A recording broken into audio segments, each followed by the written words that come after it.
Hey guys, just a little quick video here. Something I came across on the internet that I think will help a lot of you guys, especially those that are starting to use Steve Gibson's Grisaille paint kit using the grayscales and then CYMK to add your color. This is a current piece I'm working on. I started this after taking Steve's class at the Art Circus back in May, week of Cinco de Mayo, which was a lot of fun. And you take a class in a workshop like that. It's pretty intense, 5-day work type schedule, and so much information is thrown at you. Then when you get back home or back to work and you start to try to apply these things, you tend to forget a few of the things. Well, in my case, the whole grayscale wasn't foreign to me, but the amount of freehand that I had to go back and relearn slowed me down a little bit.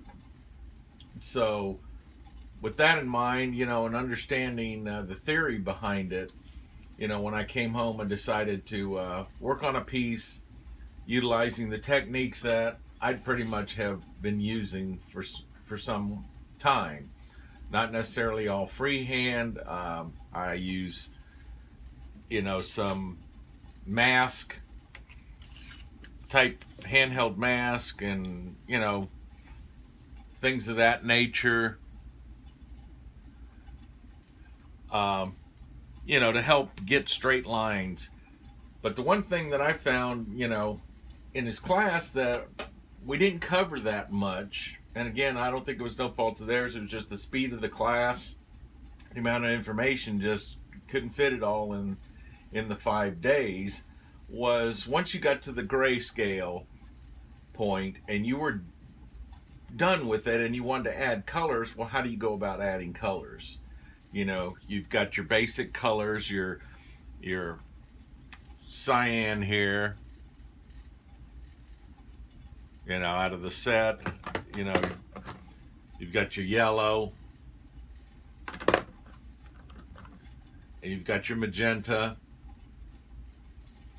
and then of course you've got your opaque black, and then you've also got the transparent black, and of course opaque white, and then of course all the grayscales. Well, you've got to find a way, to create your colors. Now, as Steve has explained in the class, you can layer your colors. You can, lay a base of cyan down in your area, followed up by your magenta, followed up by your yellow, etc. By layering the colors and the different varying amounts of layers, you can create your secondary and tertiary colors. And what that means is basically on the color wheel, when your secondary colors are the colors that, basically you take two colors and blend them together. That's a secondary. When you add a third, that's a tertiary.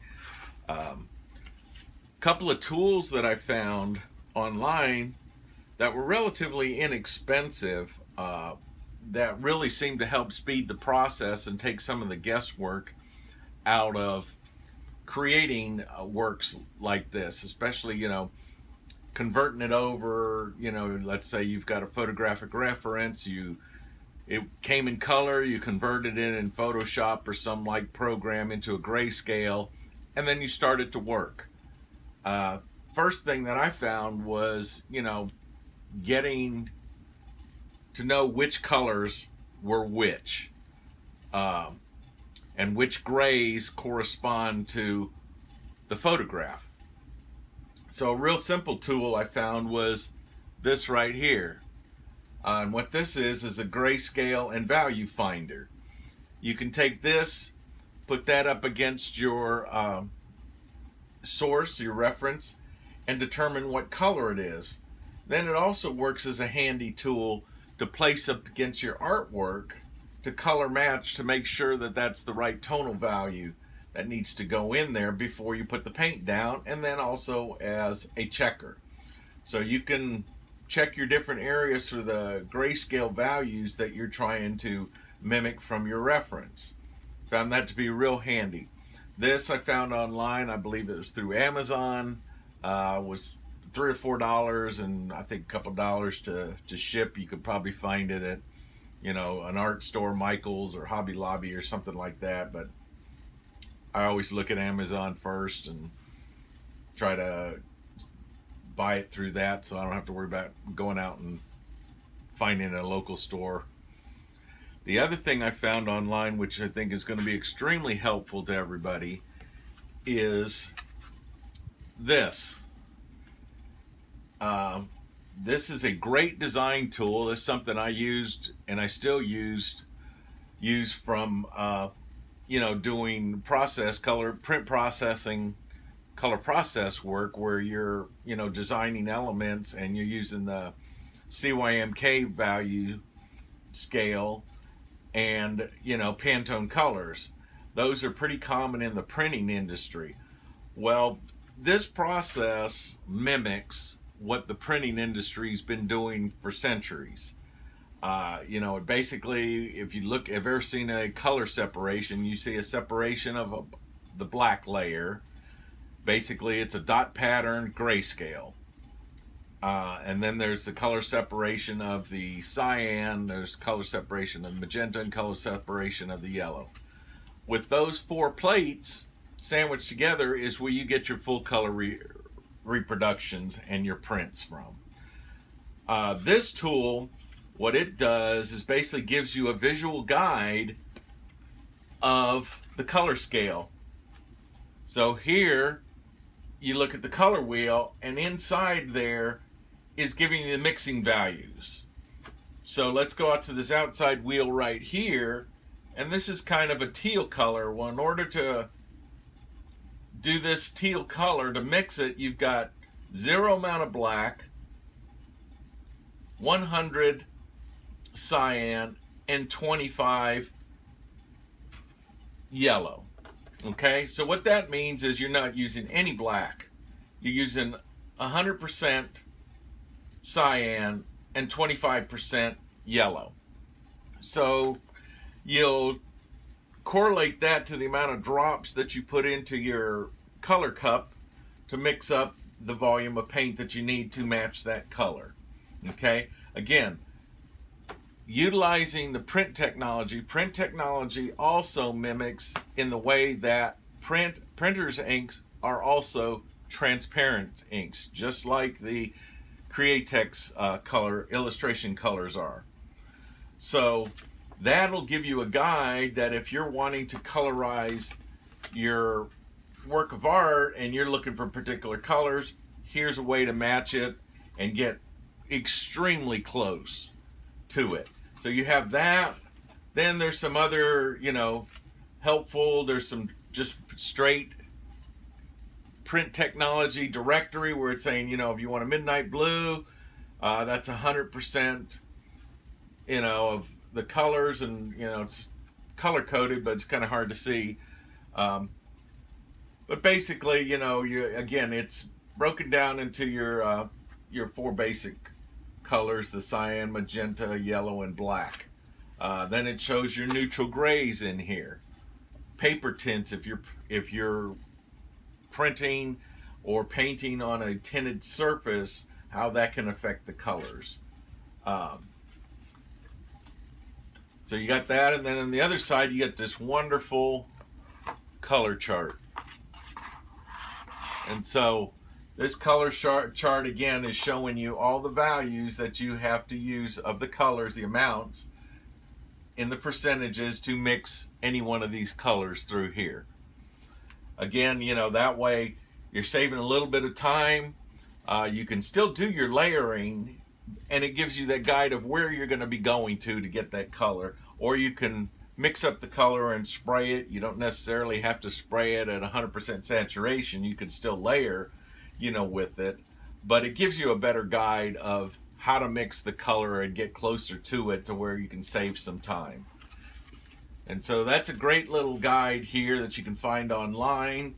Then they give you a little bit of helpful hints on color mixing and emotions, and basically that's balancing your colors and coming up with a color scheme that kind of pre-tested and pre-accepted, I guess you could say, of color combinations. Great little handy guide. The other thing that I've found with this that's valuable, if your people are out there that are reproducing your artwork, you know, you're taking it out, you're getting it scanned, or you're photographing it so that you can get prints made. Well, print, again, whether it's an inkjet, giclée print, photographic print, or even a litho offset print, is based on the CYMK color principles. So this will give you a more accurate reproduction. Now, with that said, there is a little caveat to that. You know, you've got a piece of artwork that's created in CYMK, but most scanners and your DSLR cameras usually are reading the colors in RGB. Well, thanks to, you know, software like Photoshop and Lightroom and things like that, and there's other printers that do the automatic conversion over for you, you don't have to really worry about whether or not, you know, you're shooting something with a DSLR with Adobe RGB color space and then you're printing it in CYMK. There's a lot of the printers do the automatic conversion for you. Again, Photoshop, Lightroom, programs like that convert it over for you also and remain relatively accurate. But you do have to keep that in mind, that there may be a slight color shift from your original to your printed piece because of the method that you had it copied by. Now, high-end scanners, especially the large flatbed scanners that are out now that printers use, do scan in CYMK. So as long as you're going CYMK to CYMK, if their exposures and scans are done correctly, then you should get an accurate color representation of your original from the scan and be able to see exactly how it's going to reproduce with very little tweaking of the file. So one of the other things that they give you is this little card here. And I know everything's backwards for you guys, but that's just the way I had the camera set up in order to get this videoed. This is what they call a press ranger. You usually give these to your printers based on utilizing this color map and the colors that you've mixed, and these should let the printer know that what you mixed up should be reasonably close to what you see on this card, and they can use that to color match the original also, or the reproduction, your press proof. So a couple of things there that I wanted to pass on to everybody. When I get a chance, I'm posting this and I'll get the links to those products. The Color Map Pro, I think, ran about $15 with shipping and handling. I think that's an indispensable tool for you guys that are looking at producing and artwork using the Grisaille method and layering the colors and want to know how to get to that point. You know, or you could just, you know, message Steve. I'm sure he'll tell you. But anyway, just want to pass that guy on to you guys. You know, like and share this if you can. And next time I run into something that I think is helpful, I'll put out another little video for you. Until then, aloha.